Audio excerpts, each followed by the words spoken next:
Tsy misy ny olana tsy tokony ho voavaha na aretina tsy voatsabo, hoy Madame Maria mpitsabo amin'ny fomba nentim-paharazana. Mifampiankina amin'ny natiora isika ka afaka mifamonina, mifamelona aminy.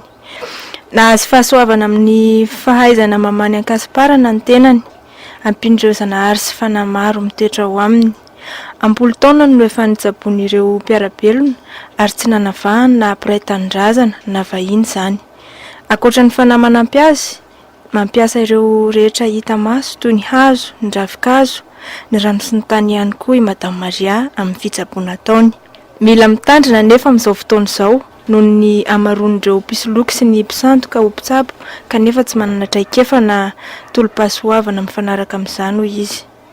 Maria hatramin'izay nanampy olona ny fahafantarana Madame Maria tsabo amin'ny lafiny rehetrarehetra, indrindrandrindra amin'ny resaka aretina, resaka misavy, resaka vorokolona ty, ary mila tsindriko kely ihany koa amin'izao fotoana izao satria raha amin'izao fotoana iainantsika zao dia tena be dia tena be ary mitombo ny atao hoe asa amin'ny resaka famisaviana ty noho ny fiainana resateraky ny fialonana, amin'ny fialonana resaka tokantrano, ny fialonana resaka fahazahoana asa.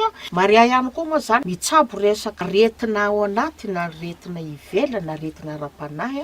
Madame Maria ihany koa mitsabo amin'ny resaka amin'le vitana, ohatrany hoe fanarenan'andro, fanarenana vitana.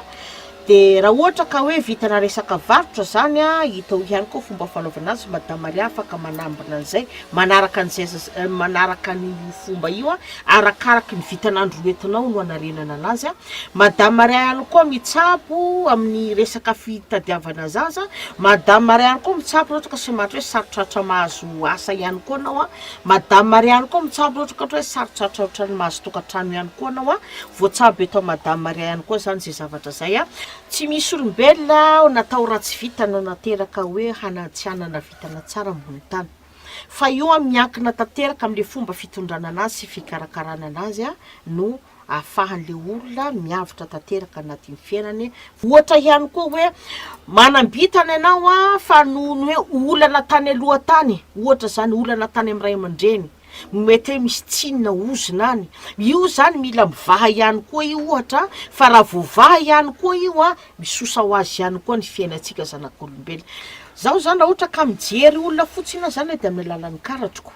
Ito tsy namitaka anaty satria efa tsindro mandro mivoaka amiko ty ka mitsabo zaho amin'ny alalan'ny hazo satria zaho malagasy. Mitsabo ihany koa zaho amin'ny alalan'ny rano. Mitsabo ihany koa zaho amin'ny alalan'ny ahitako ny andro niterahanao. Mitsabo amin'ny ravin-kazo aho, mitsabo amin'ny alalan'ny hazo aho, mitsabo ihany koa zaho amin'ny alalan'ny rano. Amin'ny mahagatsy anazy zay dia zay no afahako mitondra, ampiasaiko, anasoavako ny olona tonga eto Madame Maria.